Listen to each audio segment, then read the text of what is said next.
Okay, students, let's continue on our lesson on the next type of energy, which is the gravitational potential energy. What is gravitational potential energy? Gravitational potential energy is an energy had by an object which is being raised or being brought down from a certain height. Usually, gravitational potential energy will be related to the position of the object. So whether it is at a higher position or at a lower position. Example will be when a car moves uphill, so the car gains in height. When a person walks upstairs, the person gains in height. When a bicycle moves downhill, so the bicycle loses height. Okay, or a box being raised up on a table. So basically, the box is being raised to a certain height. So when the box is being raised to a certain height, we say that the box has gained potential energy, right? So example will be as the figure shown. So if the box of mass m kilogram is being raised for a certain height of h meters above the ground. So the height is always being measured from a certain reference point. So our reference point is the ground. So it is being measured from the ground to the height h. The gravitational potential energy is said to be gained by the object. So we say that the gravitational potential energy gained by the object, which is being moved from lower ground to a higher ground, will be given by m, g, and h, where m stands for the mass of the object, g is the gravitational field strength of the object or the gravitational acceleration, and h is the height that is being raised up. Okay. On the other hand, if the object is being brought down from a certain height to the ground, so again, we say that the object loses gravitational potential energy. So the gravitational potential energy loss is also given by the same formula, mgh. So here, if you notice that, it doesn't mean whether you are raising the object up or bringing the object down. So the formula stays the same because when we are talking about gravitational potential energy, energy is a scalar quantity, so we are not concerned about the direction that it is being done. So we are only concerned about the amount that you are applying to do the work. Let's see some example.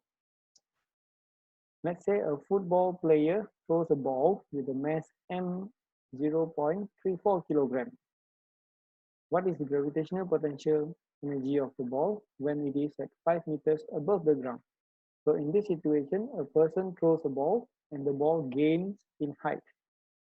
So we say that the gravitational potential energy of the object is m, g, and h. By substituting the values accordingly, and by knowing that g is a constant value, it is always 10. So we can actually get the value for the gravitational potential energy, which is 17 joule. Let's see our next example. We have a 2 kilogram book on a shelf. It is 1.6 meters high. Okay, what is the gravitational potential energy of the book relative to the ground? That would mean that now the book is being placed at a certain height. So we say that the book has gravitational potential energy. So what is the gravitational potential energy of the book? Again, m, g, and h. Substitute the values accordingly. 2 times 10 times 1.6, and you will get 32 joule of energy. So if you bring this book down to the ground, that means the book will lose 32 joule of energy.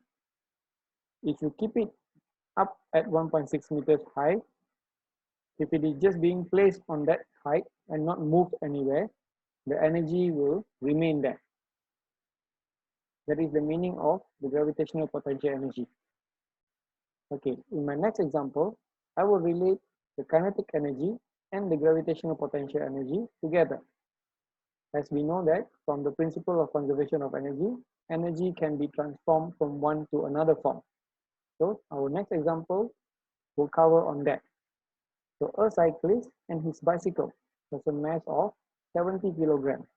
He's parked uphill 20 meters above the ground. The cyclist then moves downhill until he stops. What is the speed of the cyclist right before he stops?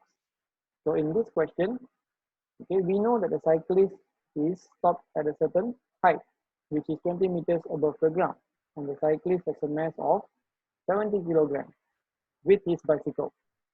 Okay, then the cyclist moves downhill. So that means the cyclist loses height.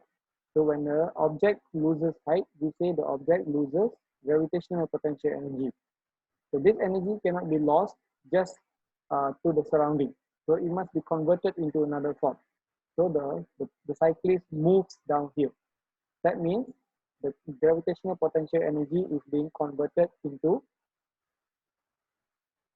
kinetic energy until he stops, where the kinetic energy then will be changed into other forms of energy. So probably the cyclist applies brakes, and all the kinetic energy now will be converted into heat, and maybe some sound being produced. Okay, but what we are concerned here is how the gravitational potential energy is converted into kinetic energy. So if we know the understanding of how energy can be transferred from one to another form, so we will come up with this equation where the gravitational potential energy is converted to kinetic energy. That means GPE equals to KE. After that, we substitute the values that we have accordingly, and we are looking for the speed. So we will have the V as the only unknown in our relationship. By solving this mathematically, we will get our velocity to be equal to 63.2 meters per second. So this will be the speed right before the person stops on the ground, downhill. That means all the kinetic energy has been transferred into kinetic energy, and then the kinetic energy is being transformed into probably heat and sound by application of brake by the cyclist. So I hope this video helped you to understand about GPE and how the energy is converted from one form to another. Till I see you again in my next video, we will do on power. Thank you so much.